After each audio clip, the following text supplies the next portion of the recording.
Hey everyone, it's been a long time, I know. You'll see that I'm not having my usual backdrop because I just moved about a month ago and I don't really have any shelving units, so I can't put my movies out on display. For the most part, I put some VHS out here just so you can see I'm still in the game. But yeah, this is the first video in a kind of a new direction, I guess. I'm gonna be I'll be doing like some recent pickups, which is not a lot, probably like six or seven items. And then I'll be talking briefly about some of the movies I've watched recently, and I'll give you kind of like the lowdown on them and just my general thoughts. And I'm gonna be moving away from what I was doing before, which was like really intensive, like researching and scripting and all that stuff. And I know a lot of people were accusing me of reading off the internet, but that really wasn't actually the case. I was taking information from the internet, but I actually was doing my own scripting. But it's a lot of work to do that stuff, and I know there's a lot of people that do it really well. And so I'm just going to let them do it, and I'm going to do my own thing over here. You may also notice in the background there's a lot of cars and trucks going by. I live in the country now, and I live on kind of like a road where a lot of trucks and cars go by and go by relatively fast. So, but I am very close to the road, so I apologize for that in advance. But anyway, so thank you to everybody who sent me really nice messages and comments and things like that of support, and I appreciate your support. Allow myself to introduce myself, but I do appreciate your support and some of the really nice messages that I got. It did mean a lot to me at the time, and my apologies. It's been a crazy couple of months. July was a lot of sickness, and August was moving and getting settled and just getting into a new routine. And now it's coming up on the fall, so I do usually have kind of a change in my mindset and my ways. And so all that stuff, just plus work and just everything, it's just been really hectic. So I'm hoping to get back to these videos somewhat regularly, at least once a week. Maybe I'll do like my what did I watch last week kind of thing. So I'm going to be doing that today. Just quickly run through the movies I watched with some comments and give you my thumbs up or my thumbs down. And I also have unexpectedly a small thrifting haul, which I didn't realize that I'd picked up. I didn't pick up a lot, but I did pick up some cool stuff. So one of the movies I recently watched, or I should say rewatched, was this movie here, Woodlands Dark and Days Bewitched, A History of Folk Horror. I've seen this 2 or 3 times now. I do adore this documentary, but one of the movies that was mentioned in this documentary was a early 90s version of the film Woman in Black. And I actually saw this at the thrift store, and I've looked at this at the thrift store about 3 times at 3 different visits. Picked it up, looked at it, thought, this looks interesting. I do love the Daniel Radcliffe Hammer horror version of this, which came out in like 2009, 2010. But I've never seen this version. But this movie was mentioned in this documentary. So when I was rewatching this documentary, I saw clips of this, and I thought, oh, maybe I should pick that up because I've never seen this out in the wild, and I don't know how common it is, but I was like, I want to give this a watch because I do like the Daniel Radcliffe version. So if you've never seen the Daniel Radcliffe version, it is really, I mean, for me anyway, personally, I thought it was really scary. This one, the clip that I saw in that folk horror documentary looks kind of spooky, so I have pretty good hopes for this one, hoping it'll be good. I thought it was a BBC thing, but I could be wrong.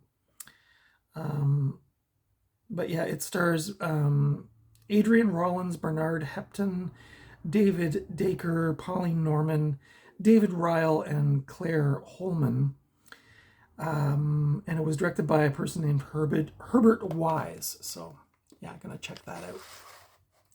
Could not Anyway, I passed on this movie about 3 times, and then finally I was like, after I saw it mentioned that documentary, I was like, maybe I should check that out because maybe I would really like it. The next one up I got was actually a recommendation from a coworker of mine a couple of years ago, and that's a movie called As Above, So Below. This is a so I had never seen this movie. Obviously, this was a recommendation from somebody at work. We were talking probably about 2 years ago, about our favorite Halloween movies and horror movies at work, and like I said, one of my coworkers mentioned this movie. I'm just trying to get the sticker off. Do you hate when it gets all gooey? Especially in this humidity we've been having, these stickers are like really raunchy. But yeah, a coworker of mine mentioned this movie as being really good, and I had never seen it. Oh, there's some ASMR for you. Sticker peeling ASMR. But yeah, this movie was actually really scary. This is like in the tunnel system below France or somewhere. It's like maybe it says on the back. Oh, Paris, yeah, Paris, France. I was right. It's like they're looking for a some sort of treasure. These young folks, and they get together, this little team, and a guy who knows how to get to where this supposed treasure is, and let's just say some craziness ensues, and they find themselves in some deep doo-doo. So this reminded me a lot of The Descent, in the sense that it had like really claustrophobic kind of stuff, like going through tunnels and tunnels kind of coming down on them. I hate that stuff. It really makes me anxious. But that movie I highly recommend. Very good. So thank you to my coworker out there who recommended that one.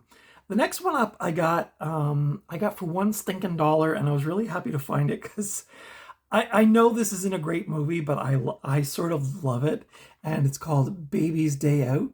It's a John Hughes movie, the guy that did Ferris Bueller and Breakfast Club and like Home Alone and all those movies. This is kind of like Home Alone, but with a baby instead of a young child.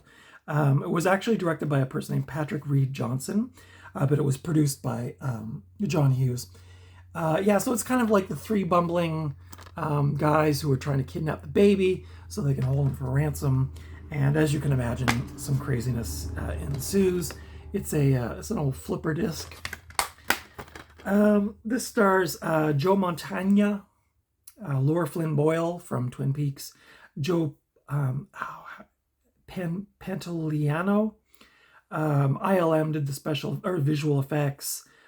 Yeah, it's a really fun movie, just kind of a silly, like Home Alone, but instead of a kid, it's a baby. And the baby, basically there's a book called Baby's Day Out, which the baby loves. And so the baby's doing all of the things that happen to this baby in the book. And so they kind of like catch on after a while, and they're like, oh, that's where the baby is. That's what he's doing. So they're eventually able to catch up with him, but I won't spoil the ending. It's a John Hughes movie. Suffice to say, it's probably got a pretty happy ending. This one is contentious for joining my library, and that's a double feature of Insidious and Sinister. I've seen Insidious. I don't get the hype. I just don't get the hype. I mean, yeah, the first time I saw the red guy sitting behind the guy, yeah, that was really spooky the first time. Second time, third time, fourth time, not so much. I've seen Sinister once. I also did not really care for this movie, but I've heard so many people go on about how scary this movie is that I was like, maybe I gotta pick this up and rewatch it because maybe I missed something. It's got Ethan Hawke in it, I believe. So I grabbed this. I don't know. Actually, kind of nice. It has, usually these ones, they have like 2 or 3 or 4 movies on one disc. That actually comes on separate discs. So I don't mind that. I probably won't rewatch Insidious. I don't see myself rewatching that. I did rewatch it a couple of years ago, and I had the same feelings about it. Just not for me. But I will rewatch Sinister and see what I'm missing, because so many people have gone on about that. The next one up I would prefer to have this on DVD, but I found this super cute VHS Muppet Family Christmas. This is the one where they go to Fozzie Bear's mom's farm for Christmas, and they tell stories and sing songs. It's really sweet. And where the holiday season will be upon us before we know it, I thought I'll pick this up for a little Christmas watch. I love the Muppets. I love Jim Henson stuff, Dark Crystal, all the good stuff. So don't mind having that in my collection as is for now. The next one up I had to go digging for this one at one of my local thrift stores, but boy, was I ever happy that I went digging, because this is one you don't see around very often. That is the film Parents. Bear in mind, it's a cut box, so not the best, but this is an old Vestron release. Randy Quaid. It's kind of a black comedy horror, as I recall. I definitely rented this with my sister back in the 80s and remember thinking it was goofy and charming, but really quite cheesy. It's got the little cool horror sticker on it, but yeah, I couldn't resist. This is this is from Video Update. Apparently it's a video rental place, but look at that beauty. Someone didn't rewind. So you're going to be charged $1 for that next time you go to rent a movie. The weird thing is it's a cut box, but they cut it so that you could almost make it a tape, like just a cardboard slip, but it is missing the top. So I guess I'll just leave it as is for now, as in this hard case. But yeah, really happy to find this one. I haven't seen this since the 80s, so I'm sure it's going to be a gas to watch. Like I said, I do remember liking it. It also has Mary Beth Hurt and Sandy Dennis in this. So yeah, I don't remember anything about this. I believe the parents are cannibals or something, or they're feeding their kids human meat or something. I really can't remember. This is directed by Bob Balaban. Yeah, so that was probably the coolest find that I got, but happy to add that to my collection. I'll probably put it over on the shelf for the next video. Can replace the Dark Crystal. On to my watch list, and I don't want to make this video super long, so I'm going to zip through these pretty good, but the first one up I watched was, as I mentioned, Woodlands Dark and Days Bewitched, a history of folk horror. If you've never seen this movie, this is a great documentary about folk horror, right from the beginning of the old school British, Blood on Satan's Claw, Wicker Man, Witchfinder General, and it goes all the way up to modern day, and it includes world cinema and everything in it. This is a great documentary. It's long. It's about 3.5 hours long, I think, but wow, what a great document.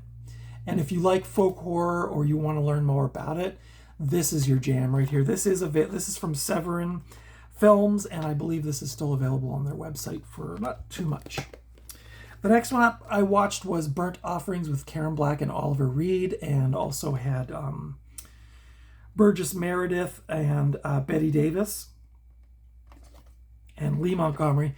This was a cool little haunted house kind of story, or like a house infecting minds kind of story. This is from, 1976. It has a runtime of 1 hour, 56 minutes. This was a fun little... I remember watching this back in the early 2000s with my partner at the time, and remember not really liking it, but I think my tastes have really matured, and I actually really like this movie. This would be great for spooky season, which is upon us. I'm really in the Halloween mood this September. I don't know why, but everywhere I go, I see cool Halloween stuff, and I'm trying to control myself because I could go broke buying cool shit. But the next one up I got at a thrift store probably sometime last year. I just watched both of these movies last night and this morning. That is Village of the Damned and Children of the Damned, double feature. They're both from the 50s, I think, or no, 60 and 64 maybe, I think. But they're both black and white films. I would say I enjoyed Village of the Damned more, but for me, these were real sleepy. Like, by the time I got to halfway through Children of the Damned, I was doing other things around my room. Not that they were bad movies, but they were just real slow burn. I would definitely recommend Village of the Damned. Children of the Damned, not so much, but I do have the John Carpenter remake of that, so I'm going to give that a watch probably tonight just to see how it compares. The next one was a rewatch, of course, because Beetlejuice 2 is coming or is out. I had to rewatch Beetlejuice. I actually rewatched this twice in the last couple weeks because I rewatched it and then I was like, this movie is so darn good that I sound like Willy Wonka. They're so darn delicious. But I had to rewatch this a second time. This movie is actually phenomenal. I love that movie. Maybe it's nostalgia, I don't know, but I did rewatch it twice, and I do love it. And I'm going to see Beetlejuice 2 hopefully this week with my sister and my niece. There's this is one of those annoying ones where it's like they stack the discs on a spindle. It really drives me crazy. But I actually bought this set for the Pee Wee Herman movie, but I've since gotten an individual copy of that, so probably down the road I'd like to find like Blu-rays of these ones. The next one up I got was also a rewatch, which I watched for the first time last fall for spooky season. That's Dark Night of the Scarecrow. This was a made-for-TV movie from 1981, I believe. It stars Tanya Crowe, Charles Durning, Larry Drake. It was directed by Frank D. I don't know. Look at the ridiculous font on that. Who in their right mind can read that? I can't read it. But yeah, this was a made-for-TV movie from the early 80s. I watched this last fall for the first time, and I loved it. And I recommended it to a few people, and everybody I recommended it to said, meh. I think it's probably because this was my era. I watched a lot of made-for-TV movies in the 70s and 80s, and this was just like a good spooky. I think this would be great for Halloween watching. It's about a man who has mental disability who spends his days with this young girl, and near the beginning of the movie, him and the young girl are attacked by a dog. He thinks because he's he thinks the dog has killed the little girl, and so he goes crying home to mom, who takes care of him because he needs somebody to take care of him, and he thinks he's killed this girl, and these real bad dudes decide to get revenge, and then some things happen. I'm not going to give away the ending, but I believe this is streaming on Shudder in Canada. I could be wrong, but this was a great spooky made-for-TV horror movie. I would rewatch this 100 times. I love this movie. I thought it was great. You will notice it has the parts where it fades to black, which would be where the commercials are inserted on the TV viewing or whatever. But yeah, love that movie. Highly recommend it if you like Scarecrow movies. If you're looking for something cool to watch at Halloween, you want that retro autumn kind of spooky vibe, which I'm full on board with this year for some reason. Highly recommend. I rewatched Psycho 1 and 2. This is the Psycho 1, 2, and 3, 4 collection from Universal. Look inside. See, there's what I'm talking about. See, part 3 and 4 are on one disc. Not a big fan of that, but I do. These are rewatches for the most part, this stack. But Psycho 1, one of my favorites. And Psycho 2 I put on, and again, I sort of found myself drifting off and doing other things around my room. I almost said other activities, but I just kind of got bored with part 2. I know a lot of people love it. And I watched it a couple years ago for the first time, and I also loved it. But watching it this time, I thought, this is kind of blasphemous, really. Psycho is such a brilliant film. And I'm not a Hitchcock, fan person or whatever you want to say. But I I do like a lot of Hitchcock movies, The Birds and Rear Window and Strangers on a Train and of course Psycho. So if you've never seen Psycho, I don't know. It came out in 1960, so I don't know why you haven't watched it yet, but even if you're not really into horror, it's just a great, great movie. Really well done, really cool camera angles, great acting. Um, I can't. Anthony Perkins is just over the top, and I love him. And Psycho 2, it was okay, but it was one of those ones where I was like, upon rewatching it, I thought, why did they do this? Like, why? There was no need for it. There was no need for it. The next one is also a rewatch. Are these all rewatches? Yeah, the next three are rewatches. Tales from the Dark Side, the movie. I may have reviewed this on the channel before, but this is an anthology horror film. I believe this was going to be a Creepshow movie, but I think they were going to do like a series, Tales from the Dark Side series, with these as part of that series. And I think they ended up just putting it into a movie instead. But is there I get mixed up. There's Tales from the Dark Side, and then there's, I don't know. I'm not a big aficionado on those ones from the 80s and 90s, but I thought I read or heard somewhere that this almost was going to be considered a Creepshow sequel. You can correct me if I'm wrong in the comments. This movie stars Deborah Harry, Christian Slater, David Johansen, William Hickey, James Remar, Ray Don Chong, Julianne Moore, and Steve Buscemi. Quite a stacked cast. This is, if you like horror anthologies, this is a great little movie. It's got a little cool movie about a mummy. It's got a cool movie about a gargoyle that comes to life. And it's got a cool little segment about killer cats, which was, I believe, based on a story by Stephen King.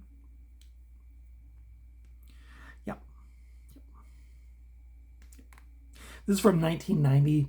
It's in color, of course, 93 minutes, rated 14A in Canada. This is a great little anthology. If you've never seen it, highly recommend that one. I'm not going to spend any time on this one, really.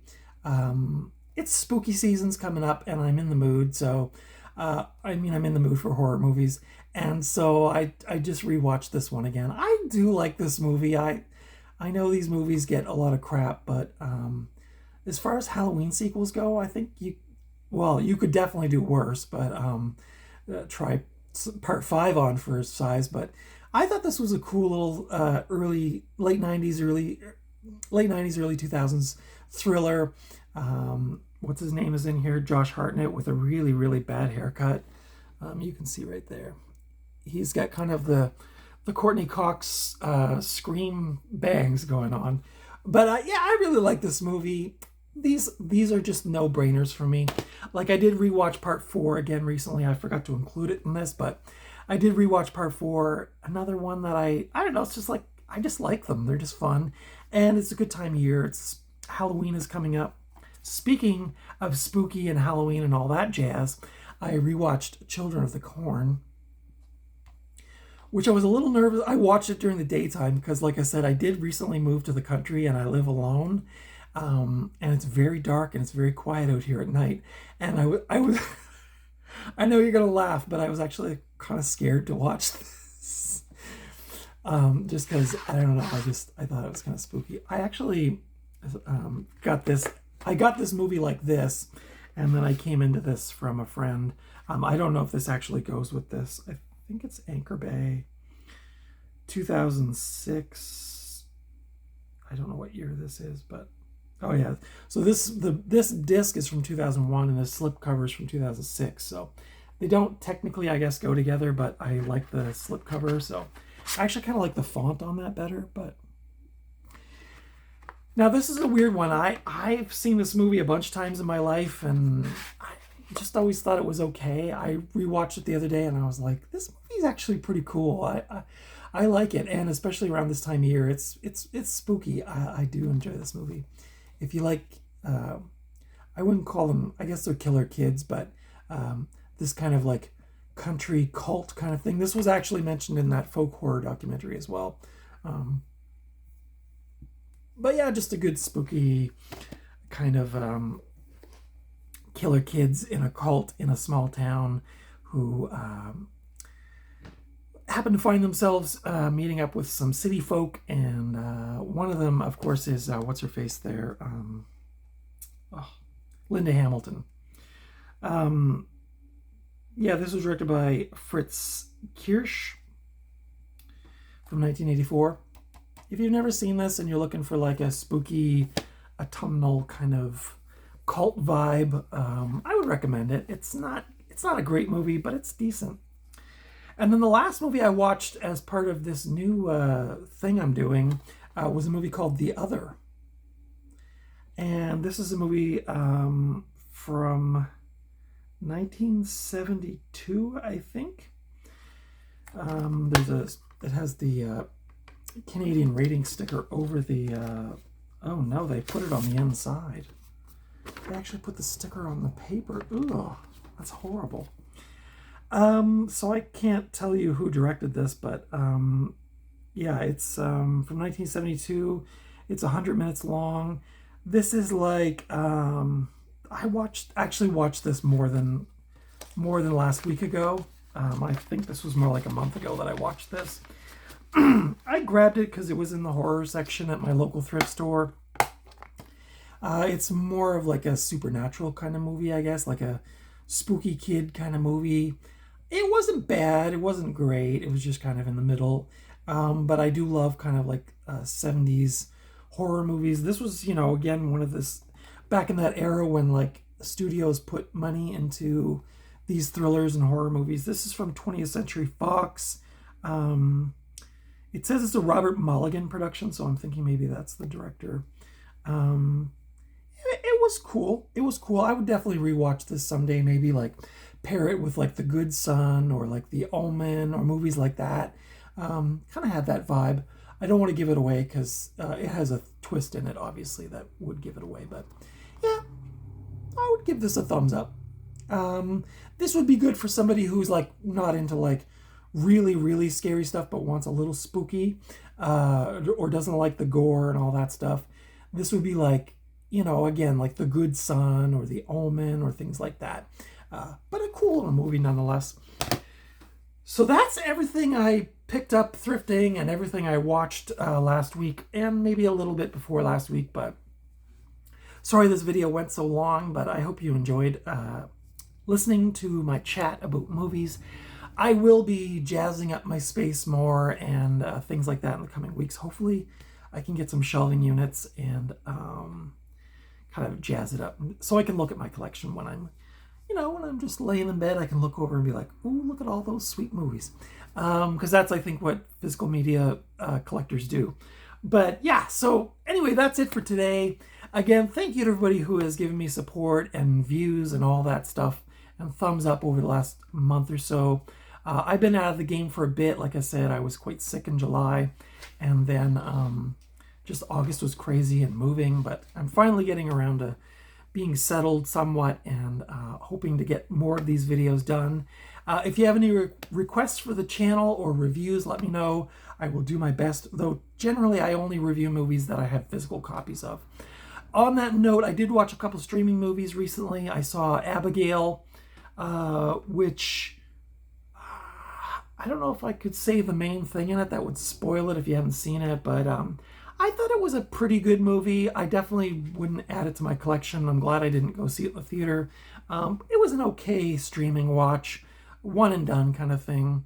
And the other one I watched was what was it called? It's The Watchers.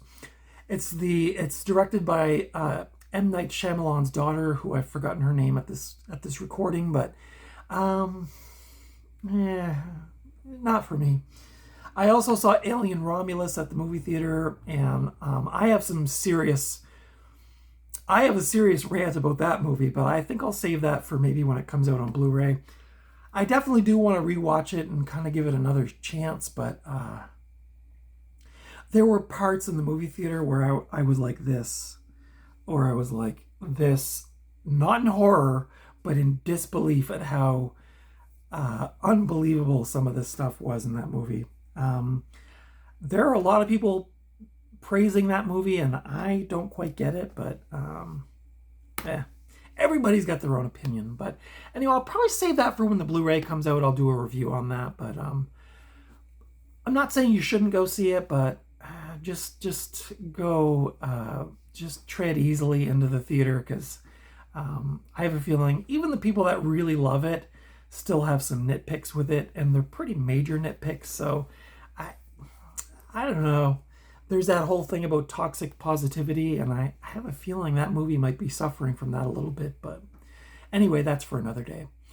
Again, thank you so much for watching. I'll try to be back next week with my What Did I Watch last week. Or I'm not sure how I'm going to do this. I'll probably post it maybe on a Monday, and it'll be like the previous week. So that's what we'll do.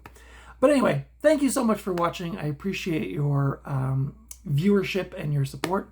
And until next time, I will see you at the video store or at the thrift store or just out and about somewhere. But until next time, take good care of yourselves, and I will see you in the next video.